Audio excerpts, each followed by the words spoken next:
Hello, everyone. Hello, hello, hello. We are so excited to be with you on today. We're going to give you a moment to come on in as we share the video. I'm excited about my guest on today and what Yeah. she's going to share with us. I hope you are as well.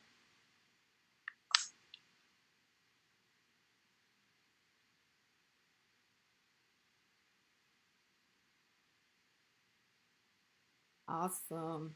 So I've shared, and I think we are about ready to do this. So today our show is about courage, the ability to do something when we're terrified, when we're scared, when it's out of the norm, when it's uncomfortable. And so our guest on today, attorney Lisa, Be the Changer Blackman, is here to help us to know how to be courageous in these fearful and frightening places. She's also going to talk to us about building wealth and some other things that we're going to touch on. So help me welcome to the Jocelyn Drake Show, Lisa Be the Life Changer Blackman. Hey, thank you so much. I appreciate you having me today. You are so welcome. Can you please tell us a little bit about yourself? Absolutely. I am an attorney by trade. That's just what I do. I am an encourager, a motivational speaker. I'm a wife. I'm a mom. I work in ministry, of course, and I've been doing this thing called real estate, which is what I do in the area as far as the practice is concerned, 20 something years. So that's been really good for us. But what I really do as far as my work is the life changer. And that's just to be able to be in a place where I'm actually impacting lives in such a way where people recognize who they are, the greatness that's on the inside. And then I help them to position themselves to have the courage to pursue that. So that's just a little bit about who I am and what I do. And I do have two sons. Both of them are in college. One of them has actually graduated from undergraduate, and so he'll be in his master's program this year. And then my baby boy is going back for his third year. So it's interesting times right now, I guess, for every parent. But that's just where we are right now. So we just work with it. So Awesome, awesome. You said something very powerful. You talked about your trade, but then you also talked about your passion, which you believe is your purpose, which is to help others change their lives, and that's so important on today. Not everyone has that passion. A lot of us, we're just very individualistic. It's about me, mine, myself, and so on and so forth. And that's okay because not everyone has been called to be life changers. Not everyone has been called or have the ability to go through the process to be able to carry such a weight. So can you tell us like what kind of got you into this place?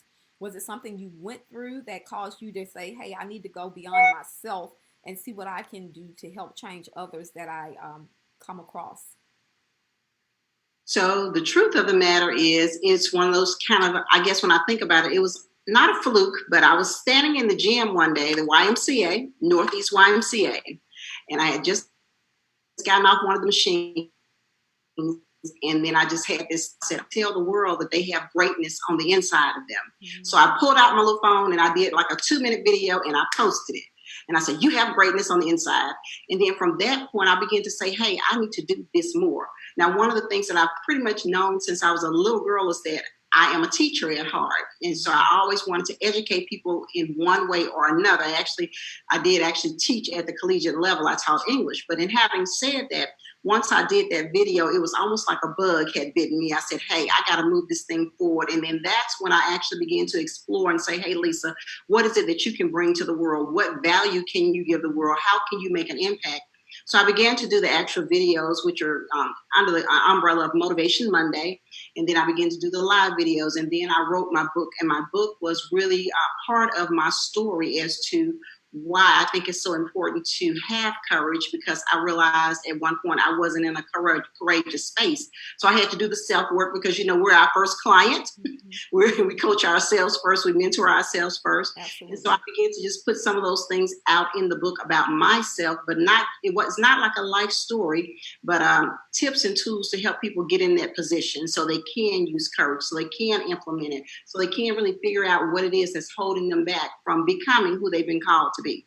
Hmm. Can you tell us about a little bit about your journey? You said you share some things in your book, And if you could give us the title of the book as well, and kind of mention where we can find the book. But like, what happened, doing the hard work to help you to go beyond? What was a little bit of the story? Not, you don't have to give us all details, but just some things maybe you've shared where people can identify, like, yeah, she gets it, she understands. So I'll give you two short stories. One of them is just when I was growing up, I grew up with a stepfather, but my mom, it was an alcoholic home, and I'm sure other people have their own story as well, but it was one of those situations where I wasn't the chosen one, so to speak. And what I found was I had that example of my mom who would always say, we're still going to get through this thing regardless. And so she became what I call my shero. And I just could not imagine how she would work all day, come home, cook dinner. There were 7 of us, when my mom married my stepfather. So she reared 7 children. And so I thought to myself, I don't know how this woman is doing this thing. And she was able to really become, phenomenal in her field. And I thought to myself, hey, I should be more like that. And so I looked at that as an example and thought to myself, why aren't I a little bit further in life? Why haven't I made more impact? Just because of what I saw her footprint look like in life. So I began to just start moving and pushing harder, so that not just so I could walk in her image, but how you really want to make your parents proud? Everybody wants to do that. And I think that's kind of relatable. And the second thing was my bar exam. Woo! My story is that it didn't take me 1 time. It didn't take me 2 times. It took me 3 times. So perseverance in doing that. I was always thought to be the smart girl. So how embarrassing is it to tell your folks I didn't pass again? How embarrassing is to say, hey, I got to go back again. And then just having the mindset of pushing through that mountain, because believe it or not, a mountain is a hard thing to run up against. Sometimes you run up against it and you don't go through it and you don't go around it. It knocks you on your butt. And that is what happened with me. I got knocked on my butt a couple of times. Even in my business, I've been knocked on my butt a couple of times. But I had to find the courage within to say, hey, what did you say you want for your life? What do you want your life to look like? Well, you've got to get in action and have that mental strength to actually push forward. It was dark many times. It was hard many times. And it still is going to be like that. That's life. Mountains keep coming up. They don't just go away. They keep showing up as you continue on this journey. So those have been some of the pivotal moments in my life that have put me in a place where I wanted to just really be better, where I wanted to be more, where I wanted to become who I know that I'm called to be in the world. Well, you spoke some very powerful things just in those in that paragraph that you just spoke to us about. But what you said was the mountains. It actually takes courage to get up again when you run into the mountain. When, as you say, you don't go around it, you don't go over it, and you don't go through it. You find yourself flat on your back.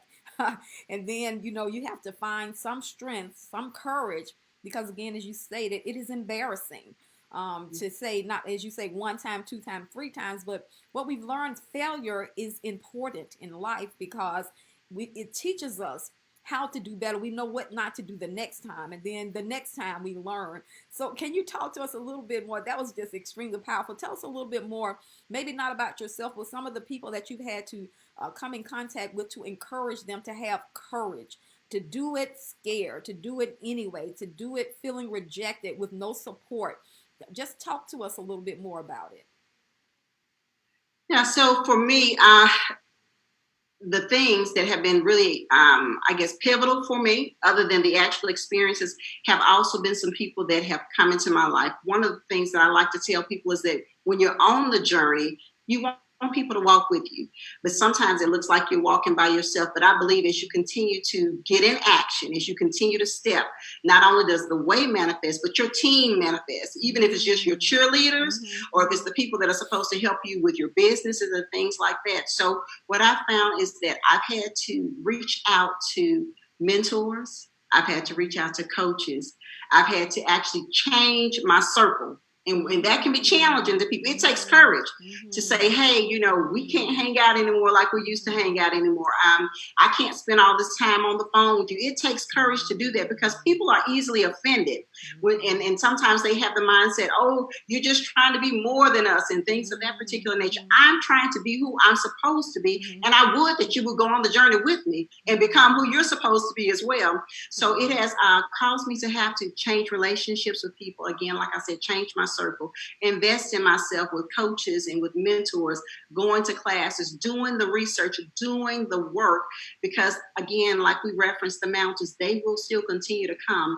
And again, you have to find the different strategies to make sure that you get past that mountain some kind of way. Mm-hmm. And it's not going to always be the same. You know, every test is different. Right. Sometimes even the way, the strategy that you have. I know when I was in school, one of the strategies that I used for studying, if I had to memorize a lot of things, is that I would create acronyms. Well, that doesn't necessarily work if I'm doing math. So my point is, you have to have a different strategy to get through that mountain. And so sometimes it might be, hey, I need a coach. Sometimes it might be that I just need to take a woosah moment and really reflect on, am I going the right direction? Is my path right? You know, am I even connected with the right people? You know, we become comfortable a lot of times, and that's just people for you. We love the folks that we hang out with all the time, and then when we find ourselves in a place that we have to shift, it can be hurtful sometimes for us. It can be emotionally trying, but what we have to know is at the end of the day, if I really, and I know I say this all the time, if I become who I'm supposed to be, I'm going to make that impact. I'm not going to take these gifts and talents to the grave. Mm-hmm. I'm not going to look back and have, you know, a lot of coulda, shoulda, wouldas. Mm-hmm. I don't want to have that for my life. And so I want to encourage other people to actually look, stretch out. Let's take off this cape of feeling like, oh, I just have to stay in this one place. No, there's so much more. There's greater on the inside. So again, finding those mentors, finding that group, even if you need to find yourself, if you don't like speaking, you still need to enroll in a speaking class. I tell some of my clients sometimes when they say, oh, I don't want to get in front of the camera, I tell you what we're going to do. We're going live and we're going to talk about your product or your service, because we have to do the work in order to find ourselves in a place of courage. So action is always important. Yes, I see why you are called a motivational speaker. You are motivating us on today, and we appreciate it. You said some powerful things. The greatest place, when you begin to talk about not going to the grave with what you had, you know, it's said that the greatest place of potential is the cemeteries, because all of these people could have been, should have been, would have been what they were supposed to be, but they didn't take courage and make the hard decisions. And one of the major hard decisions that you spoke about today was the fact of changing your circle. Changing the people. You're absolutely not saying anything is wrong with the people that you're hanging out with. What you're saying is that I cannot become who I need to become continuing to hang out in this same place. I've got to go a little higher. And like you said, you know, I would love for you to join me on the journey.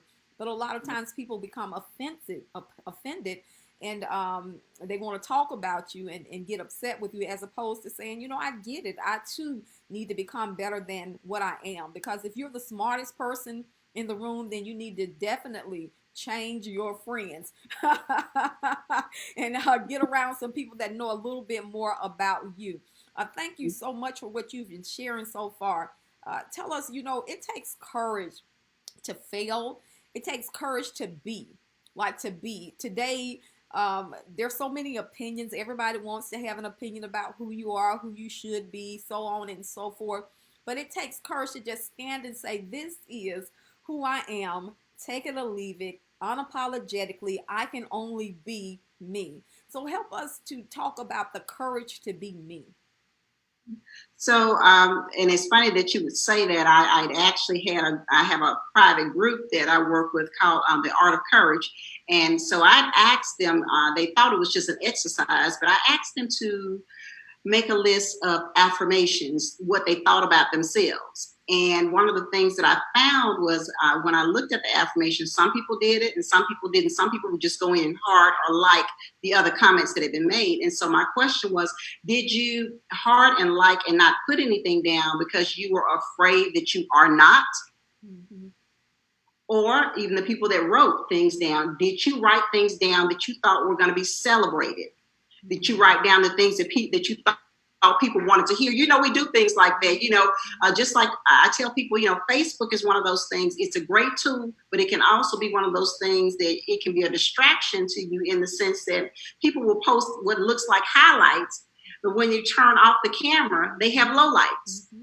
And so, in having said that, I think it's so important to have the courage to be and not to be a clone. That's why you have to have that time of self-introspection. Sometimes we're in such a place now in the world where we want everything quick, fast, and in a hurry. You know, my grandmother, when she would cook food and cook dinner sometimes on Sundays, it was, it took, 3-4 hours sometimes just to cook. Now we throw something in the microwave and it's already done. But the point being, again, you have got to take time. If you don't take time to know who you are, you won't have the courage to be who you're supposed to be, because what you're doing is that you're allowing everybody else, the highlights that you see on social media, your family and your friends, to tell you or dictate to you who you ought to be. And so you just don't know. And so self-reflection is important, but it takes time. We can't be lazy when it comes to ourselves, because we are worthy and worth taking the time for investment of seeing who we really are, seeing what our real passions are, what we really love. So it takes courage to do that, because first of all, you got all these other voices. It takes courage to shut out the voices. It really, really does, because there's some influential people in our lives, and we don't want to offend them. I said that a little bit earlier. We don't want to offend them. You know how it is sometimes when our parents try to live vicariously through us. I didn't go to school. I didn't become this, but I want you to become that because I wasn't that, and that's not what our calling is. We have to have the courage to say, Mom, Dad, Auntie, sister, brother, cousin, that's not who I'm supposed to be. And it takes something on the inside of you to actually say, no, this is who I'm called to be. And then continue to walk it out. And you will have some distractions. But at the end of the day, I like to use tips and tools, your vision boards, and of course, your affirmations and different things that I give information about in the book to help keep you on point for actually reaching goals, for reaching that place that I like to call destiny, but it's not until the very end, until you close your eyes. That's when you're there at the end of the road. Mm-hmm. So again, being okay with taking time for you to learn about who you are, that's going to help you to have the courage to be, because when you know what you know, nobody can take that from you. You understand what I'm saying? It's just like, I know. Mm-hmm. And that's how I try to work the program to a degree. Awesome. And that's something that, as you stated earlier, like it takes you getting away with yourself. Sometimes those moments are created for you. Sometimes you don't know why people are leaving you, why they rejected you, why you've been the outcast now, why they're upset with you, and you can't seem to. There's nobody but you, and you're feeling lonely and alone and all of that. But those are the moments that you're being called to know who you are. Those are the moments for you to hear the voice. For me, I think that we all have a starting place, and it was not when our parents birthed us out. It was the before time. There's a passage of scripture, and I'm just going to pull it in because I believe that the Bible has significance. There's a passage of scripture that says, "Before I formed you in your mother's womb, I knew you." And so I think what happens is a lot of times we start from the place of birthing, and so we gain our identity from our parents. Which is good, but it is not what will sustain us, because the parents didn't send us here with the assignment. The Creator did. And so as you talked about, sometimes our parents living vicariously through us, we become some things and we're looking like, I don't like this. I don't like to do this. This is not me. This is not me. And so as parents, I think we need to kind of learn that we are there to guide and to expose our kids to what we believe they were sent here to do. And a lot of times it's shown when they're young. The things that they really love kind of give us a clue of what they've been sent here to do. And so we talked about the courage to be, the courage to leave, the courage to fail. It takes courage to fail. I mean, that's a part of life. We make failure as though final, and it is not final. It's just another stepping stone to see it differently, to grow, to learn something and know something that I didn't know today. So can you talk to us about the courage to fail? Yeah, so the truth of the matter is nobody wants to fail. Mm-hmm. Nobody wants to fail. Everybody wants to be successful the first time out. I think about it, and I oftentimes use the analogy of sports. If you look back at some sports teams, one of the things that you will find is they have this thing called perseverance. They can be a team that's been losing for years and years and years. But then they have this 1 year. Now remember, they've been losing for years, but they did not stop practicing. They did not stop showing up for the extra exercises. They didn't stop eating right. They didn't stop listening to their coach. And then this year comes, and here they are in a place now where it's like, I know what my history was, and I know that it doesn't look good. What am I going to do now? Am I going to continue to move forward? It takes courage to do that. Or am I going to learn from, what we did last year? Did we have the people in the right positions? Did we have the right quarterback? Did we have the right defensive backs and things like that? Did we have those people in place? And so we can look at our life that way and say, hey, what did I do correctly? We celebrate those things. And then we look at the things that didn't quite go right, and we make a decision again. Do I want what I said I want in my life? Mm-hmm. Or am I going to stay in this place called stuck? You stay in a place called stuck, you never become. You never become, because I believe that people evolve. If you look at relationships over time, if you've been married for any period of time, your spouse, you nor your spouse are the same as you were when you married. Mm-hmm. If you've been in a relationship with, your cousins, your friends, you evolve over time. And so we have to be willing to evolve. We have to be willing to still continue to take those steps, and don't look at it again, like you said, as failure. You look at it for the lessons, and that's one of the hard parts. It's hard to look at it for the lessons because, again, we want that immediate gratification. It's part of the way we've been programmed in this society.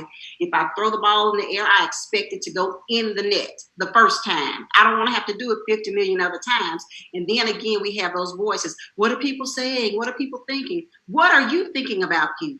Are you thinking that you want your future to look better? Or are you thinking that you want to just stay in this place called stuck? If you don't shoot your shot, that's what my son says. He said, Mom, you got to shoot your shot. And so if you don't shoot your shot, then you will still continue to be in that place. You'll be stuck. And then you won't learn from the failures. You won't learn from them because you'll just decide, I quit. And that's not what courageous people do. Courageous people find that mental strength to push past it anyway. And sometimes you don't have it, just like I said, within yourself. That's why it's important to have your team, to have your cheerleaders, to have your mentors, to have your books, to have different things to help you along the way. If you pray, if you meditate, if you fast, whatever that might be that gives you the strength that helps you to move forward, you engage that at that time when you feel like, oh, that was a failure and I can't move on. That's when you engage that so you can move forward, because you don't want to stay in the place like in the 1980s. You've seen people before where they look like they're in a time warp.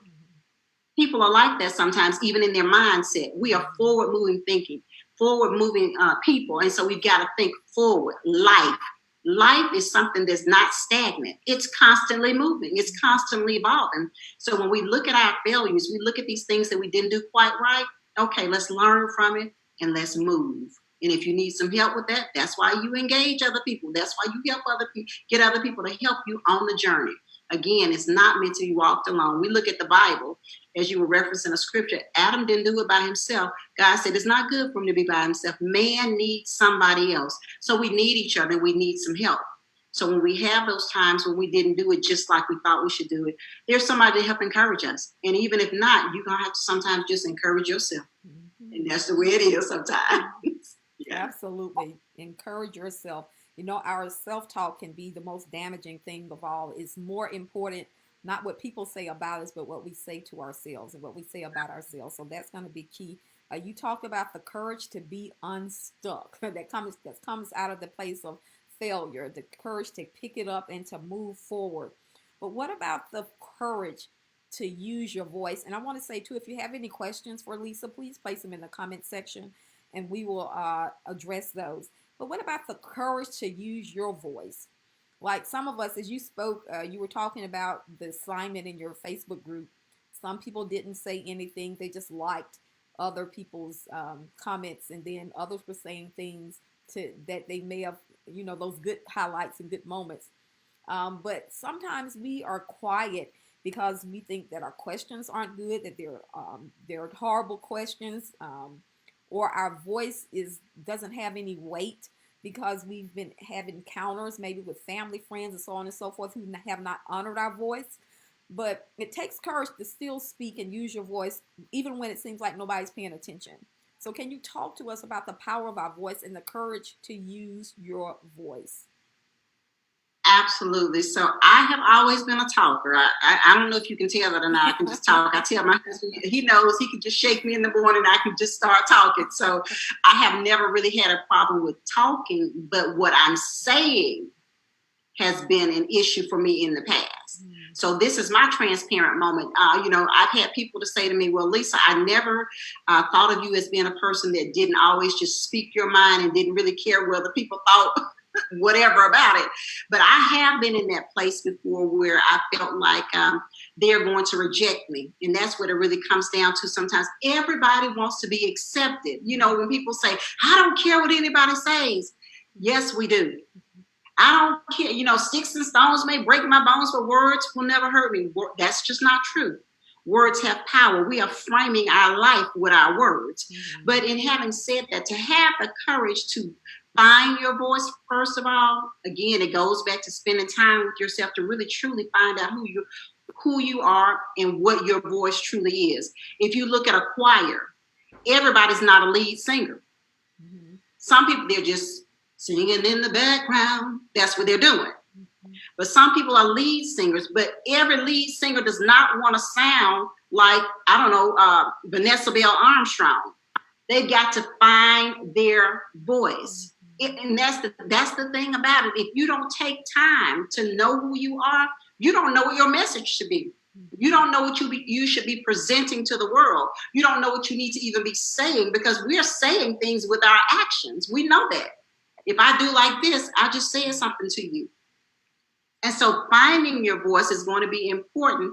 What is that passion? What is the thing that you love to do? What is that gift or that talent that you have on the inside of you that you can just do without anybody even really working with you? You want to hone it and you want to make it better, but what is it that you just can do? You have some people that are just gifted in doing some things. Look at those things. Find your voice in those places. That's what we have to do. And it can be scary, because if our environment does not dictate that that's okay, then we still have to have the courage to say, I'm going to say it anyway. If we look at our climate that we're in now, we see how these powerful women are rising up and speaking. We see how people are coming together and saying, this is our message. People have found their voice. Sometimes they found it in unity, because there is strength in unity. But some people have found their call because of what's going on even in this climate. So again, looking around, taking time with yourself. What is my voice supposed to be saying? What impact am I supposed to be having? And then just begin to step, even if it's baby steps. I'm going to start saying some things. It might be that you might need to post something. It might mean that you need to write something. It might mean that you need to make a phone call. So we start finding our voice with baby steps, because we don't eat a whole elephant in a day. We eat it a little piece at a time. And then you celebrate those micro wins so you can eventually have a macro win. And I believe that's what can help us to really find our voice and have that courage. Again, like I told you, surrounding yourself again, that's going to be important. And then you begin to just speak. You begin to walk. You begin to talk. You begin to do. And then you can find your voice. And you can't allow yourself to be distracted. If you are a lion, stop trying to be a tiger. I love it. I love it. You talked about everyone wants to be accepted. And I think that acceptance first comes from accepting yourself. That's so important. Like, it all has to start here. You first got to love yourself. I think a lot of us don't love us. We've been probably taught not how to, or never taught how to. And so we've got to learn what that looks like and model that thing. And then once we do that, then what we'll find is we're surrounded by people who love and accept us as well, because we are giving that out. We love ourselves, and we're not allowing people who don't, not necessarily everyone has to agree with us, but we're putting out, so we're getting back how we feel about ourselves.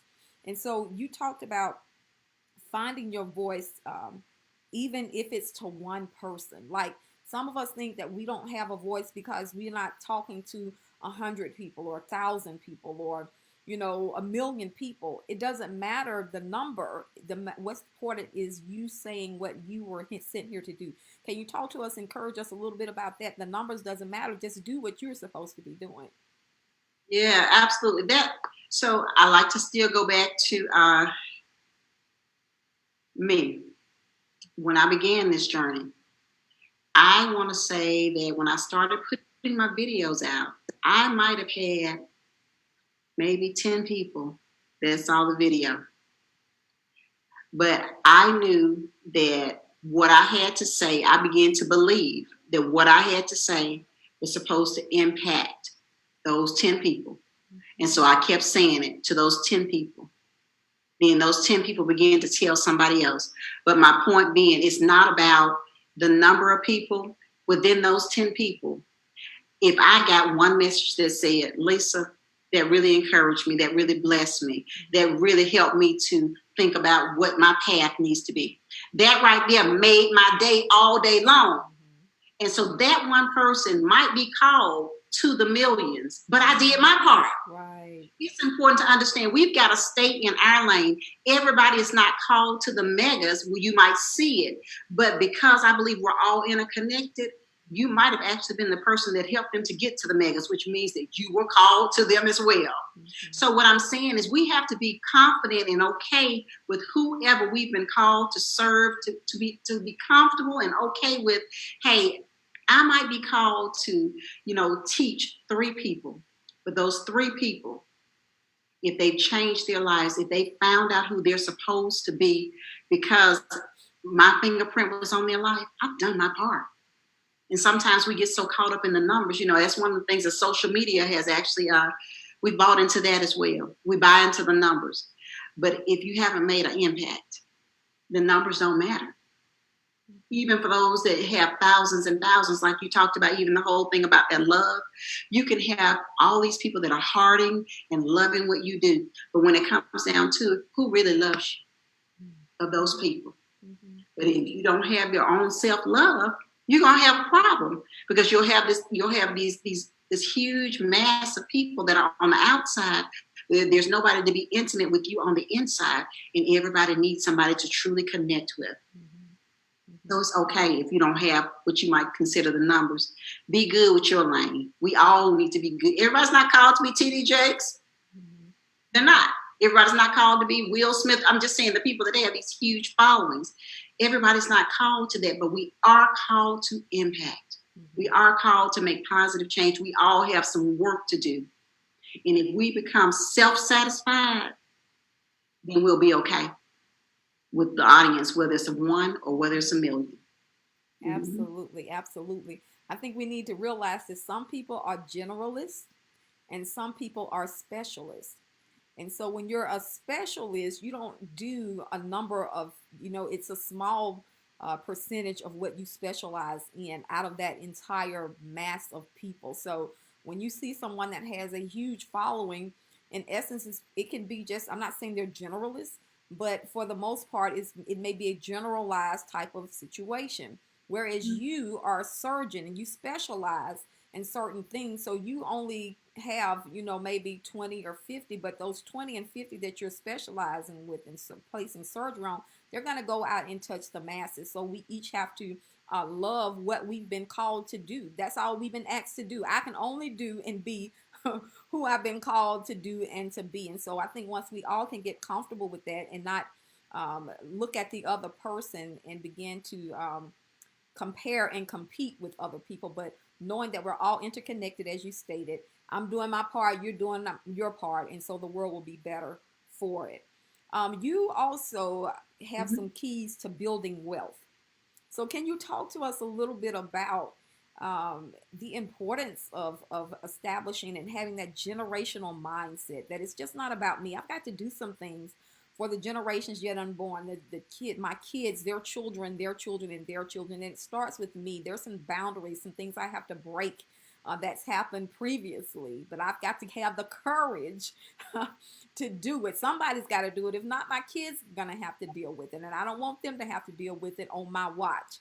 I want them to stand on my shoulders. So can you talk to us a little bit about generational wealth?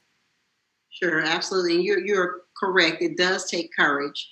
And the reason that I say that is because everybody is good with the comfortable.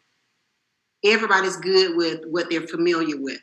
And so, for example, from a financial perspective, if you're accustomed to, just throwing out a number of making $80,000 a year, and you know that you might have this idea or something that can create a different stream of income that can actually catapult you to the next level, there could be some fear, because you know I'm a courage coach. There could be some fear in actually taking the steps and taking the risk that are associated with having to invest to actually bring that particular project or whatever it is, service, to market.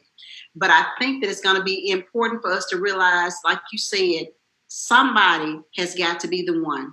And so I often question, will you be the one? And then I tell people sometimes, no, you are the one. We have to stop shifting the responsibility, the job, or whatever needs to happen. We need to stop saying you go when we've been called to go. And sometimes we do that. And part of that, again, is because we're comfortable. We feel okay. We're familiar with it. It's not going to cost us anything to just continue on our same routine. Nobody likes change. You tell me somebody that likes change, and I'm telling you somebody that I need to really get them to pour some of that into me, because nobody really likes change. Anything that kind of stretches you a lot, we don't want to do it. And generational wealth building requires you to change. It requires you to stretch. It's going to require you to become somebody else, a newer version of yourself. And so you have to have your mind right in order to do that. And so we teach building generational wealth as a way of not only taking care of you and your generation, but like you said, the next generation and the next one. Our children are watching us. Our family members are watching us. When you think nobody is seeing what you're doing, baby, they might not like, they might not comment, they might not call you, they might not text you, but somebody is watching what you're doing. And so we have a responsibility to actually do what we need to do as far as building generational wealth. And so when we get into the specifics of that, what that looks like for us, I go back to the real estate. You know, that's what I do as an attorney. We actually have real estate closings. We teach on probate. We teach on actually getting your wills in place, your power of attorneys, making sure your assets are secured as you begin to obtain those things. But more specifically, we encourage people to invest in real estate. That's just one of the ways that we have found has been most helpful to us in building generational wealth. Yes, you can invest in the stock market. I believe in multiple streams of income. Ecclesiastes tells us seven lines, yea, 8. So we want to have multiple lines just in case one gets stopped up for a period of time, because we want to continue to prosper. But by the same token, we got to have a mind that says, hey, I've got to do this thing. I'm not going to wait on my kids to do it. I want a better life for them and for their children. If we don't ever get out of this place of, again, like I said, not wanting to change, and to a degree it's selfish. When we really look at it, it can really be selfish. And the reason that I say that is because we have the ability to do it, but we won't implement. We won't do it. Or we'll put ourselves in a place where we just don't believe in ourselves. And that's part of mindset as well. We can't put, I talk about a stagnant or a mindset that's just stuck, a place of thinking that you can't move forward, or when you have the kind of mindset that says, I can change. You know, there's some people that think that if they're not good in math, or they haven't ever been good in math, they'll just say, oh, I'm just not good in that. I can't change that. Well, that's true for you if that's what you continue to confess about yourself. But if you don't want to have a fixed mindset, you can change that thing. And so we have to be willing to change our mindset as we look at generational wealth. We have to begin to change our mindset as we say, hey, I know this is going to cost me something. It might cost me some sleep. It might cost me some money. It's going to cost me reaching out and asking for help. You know, sometimes we don't want to ask for help because we get in the way sometimes. If we call one time, we don't want to call a second time. But sometimes we have to be just like those salesmen. I don't know if you remember when I was growing up in my grandparents' house, they had door-to-door salesmen for insurance. And so they would come around, they would knock on the doors. Not only did they knock on my grandparents' door, they went to the next door, and the next door, and the next door. Sometimes they got a yes, but many times they got a no. But it didn't stop them from coming back the next month and knocking on that door again. You have to have a stick and stay mindset. I'm going to keep coming back. And it takes courage even to do that as you're building your generational wealth. Every time you have a real estate investment, it might not go like you wanted to go. Maybe your stocks didn't go like you needed them to go. Maybe your business is not progressing the way you wanted to, but we don't give up. We don't quit. We pivot. We change. We learn, and then we grow, and we continue to build generational wealth. It's important so you can have your life. Look, Mm-hmm. I don't know about you. I don't want to go to work and then, be that person that's living from paycheck to paycheck. I need everybody on this particular feed to know you are worthy of more than that. And the gifts and the talents on the inside of you will make room for you if you begin to get in action and use them. Mm-hmm. Awesome. So you talked about change. A lot of us are like this because we're very comfortable. Our lives are good. We got what we want. We got the car we want. We got the house we want. If we want to go do a little traveling, we can. Things like that. So why should I go do anything else if I'm good where I am? So help us when we talk about generational wealth to really think about like that wasn't what you were sent here to do. You're blessed to be a blessing. So can you help us to kind of get us out of this comfortable place and think about there are some things that I could be doing to help. If I don't even have children, like I could help somebody else's children. Right, right. So help Yeah, us talk to us a little bit more about that. we have to have a heart for people. And when we don't have a heart for people, then we will have a heart for self. Mm-hmm. Self will say me and mine. But again, as I alluded to earlier, I believe we're all interconnected. We have got to become more unified in the mindset of I am my brother's keeper. Mm-hmm. I remember when I was growing up, I grew up in Cooper Green Projects, and I remember that every adult could say something to me, could chastise me, could whoop me. And if that happened, I was going to get another whooping when mama got home. It was about community. It was about selflessness, and it was about helping one another. And so we have got to really have a change of heart, like I said. Man, well, let me not say man. Society now has programmed us to be about me and mine. We see the sayings, I'm living my best life. And it's not that you don't want to have a good life, but are you impacting somebody else's life? Are you helping them to live their best life? We have got to be people that are not so self-centered. Mm-hmm. If we become we-centered, then that is showing compassion for others. And then we'll be willing to share what we have. Like I said earlier, I am my brother's keeper. When I have information, when I have knowledge, then I don't want to just keep it to myself. First of all, that's not what compassionate people do. That's not what teachers do. We teach, we give, we pour into other people. So we got to have a mindset of wanting to pour into other people. I don't know about you, but I don't want to get to the top of a mountain and there's nobody up there with me. I don't want to be that person. I want somebody to experience it as well. I want somebody to celebrate it as well. And then we also have to remember that somebody allowed us to stand on their shoulders. Mm-hmm. Mm-hmm. We didn't do this thing by ourselves. We didn't make our way ourselves. Sometimes we have the habit of thinking, look at what I did. It's going into the mindset of Nebuchadnezzar. Look at me. Look at what I did. We have to be cautious of that because we don't want to be prideful people in the place where, well, I got mine and I did this and I worked for that. Somebody helped you along the way. Mm-hmm. Somebody poured into you along the way. Somebody prayed for you along the way. Somebody cheered for you and encouraged you along the way. Why not sow that seed into somebody else? If you sow the seed, you'll still continue to yield a harvest. You'll still continue to have the things that you have, but then you'll be able to say, oh, look at that other garden over there growing. I helped to sow that. I helped to do my part. And that's what I think we need to all have a mindset of that. Get out of the I mentality and begin to have a mindset of we mentality. Mm-hmm. So awesome. That's what I was asked, definitely. Awesome. I totally agree. It's something you said, lonely at the top. Sometimes we can just knock people over, ignore them, just do all kinds of stuff just to scratch to get our way to the top, only to find out that nobody's there but you. And sometimes it can be a horrible place. You can, be living your best life, accomplish the most wonderful thing in the world, and have no one to share it with. There's no one that you can call and say, hey, I did it, because you just threw everybody away trying to get to the top.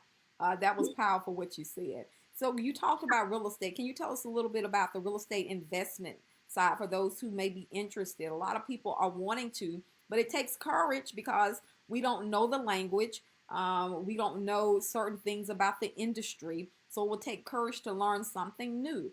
And some of us may be stuck in saying, well, I'm this age. It's just too late for me to be trying to do this, that, and the other. Can you encourage us the importance of growing every day? And it's important, a lot of us, I remember when I was younger, and you hear young kids say, I can't wait till I get grown. Basically, what you're saying is, I can't wait until I get to a place where people stop telling me what to do, because I don't want to be told what to do.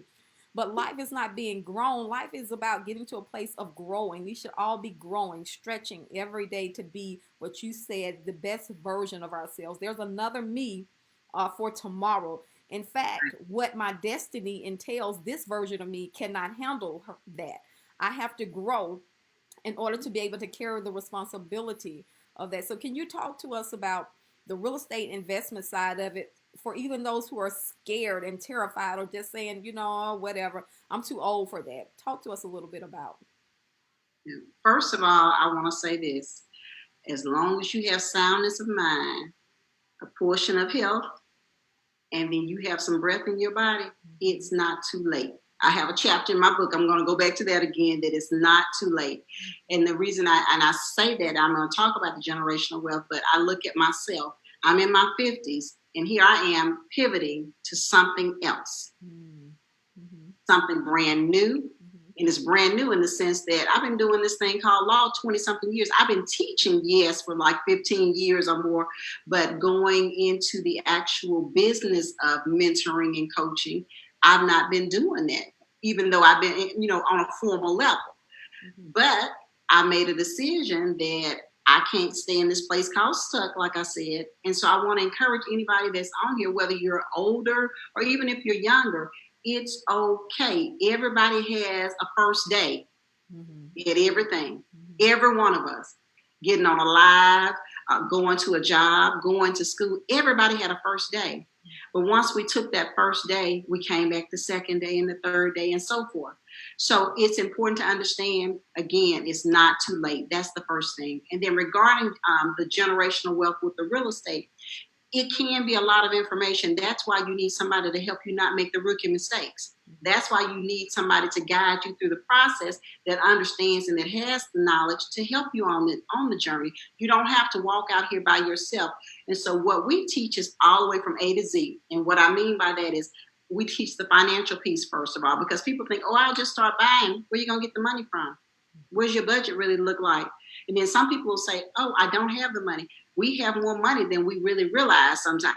So helping people to really understand that part, then understanding the ins and outs of the different types of real estate. We're going to teach you about contract reading, even preparation of contract, because people will send you contracts. So you need to understand those things.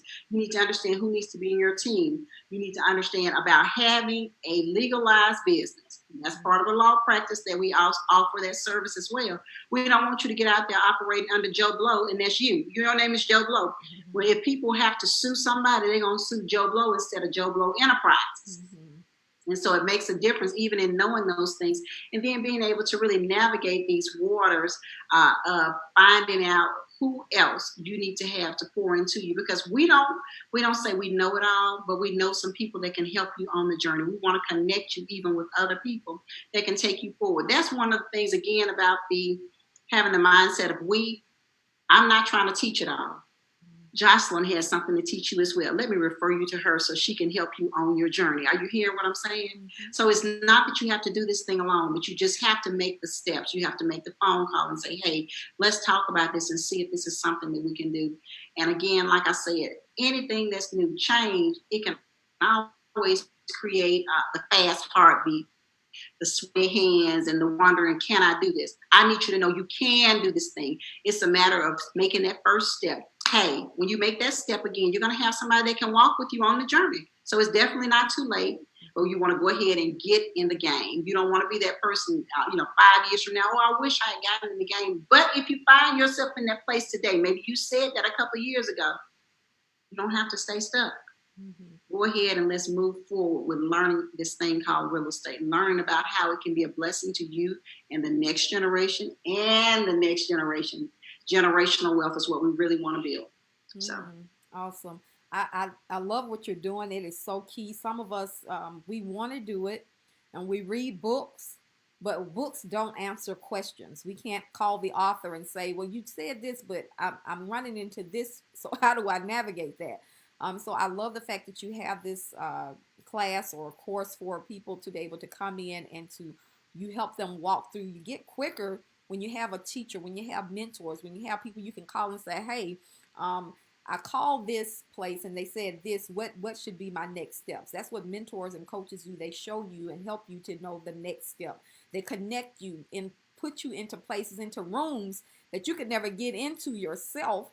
But because they know people and they've been in situations and places, they have the ability to do so.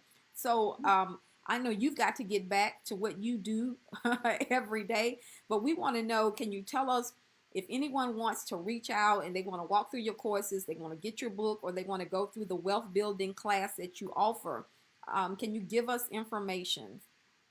Sure, absolutely.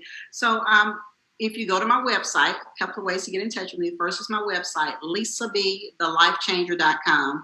You can actually schedule what's called a courageous conversation, because at the end of the day, I am a courage coach. It takes courage to become who you've been called to be, and it takes courage even to walk in this place of generational wealth. So we want to get your mindset right first, so you can schedule a courageous conversation.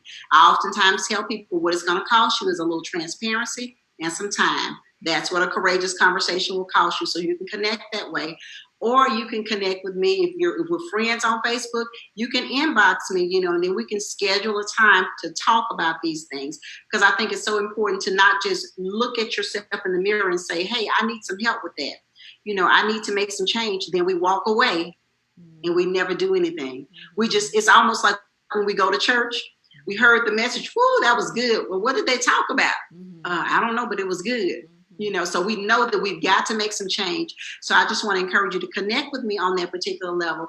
Those of you who might not want to schedule a courageous conversation, I want to encourage you to get my book, Courage to Pursue, A Guide to Greatness. You probably see a copy of it sitting back there, but you can get that off Amazon, or you can go to my site and actually get it as well. You can go to Walmart online as well as Barnes and Noble. So it's Courage to Pursue, A Guide to Greatness. It is information that will help you to transform your life, because it's going to teach you about having the correct mindset. It's going to teach you about how to get past the blame game. It's going to teach you about getting past fear and doubt. It's going to help you to be a courageous soul, because I know deep inside, you're all bold and you're all courageous. Sometimes you just need somebody to remind you and give you a little push. And that's what I do. I'm Lisa B, and I am the life changer. And I'm hoping that you all will connect with me outside of this particular space that I've been able to share with our illustrious host, Josilyn Drake. Thank you so much, Lisa. We really appreciate you taking time out to share with us. I think we have all gained a little more courage to step out and to do some things that we have been sitting back on, being very comfortable, lackadaisical, as if tomorrow is promised to any of us. So on today, you have caused us to want to arise and not just say it, but to put it into action. And your resources, you yourself being a mentor and a coach, your books, as well as giving us the information on how to build generational wealth, will be such an asset. Give us one more time your website, and then I'm going to allow you to continue on with your day. Yes, again, that's Lisa B, thelifechanger.com. Lisa B, B as in boy, thelifechanger.com. I'm hoping that I will hear from some of you all again for a courageous conversation. Awesome. Call me. Thank you so much. Thank you guys for tuning in. Let me check right quick before we get off to see if there were any questions for Lisa. I don't see any. Probably because everything she was saying was so good and we just wanted to hear and take it all in. So thank you again for taking the time out with us. We will definitely be having you back and doing some things to connect so we can get our women up and our men as well, and bring our children along, teach them how to be courageous and bold in this life that we're all living. Thank you all so much for tuning in to the Josilyn Drake Show, and I will see you on the next episode. Have a wonderful weekend. God bless you.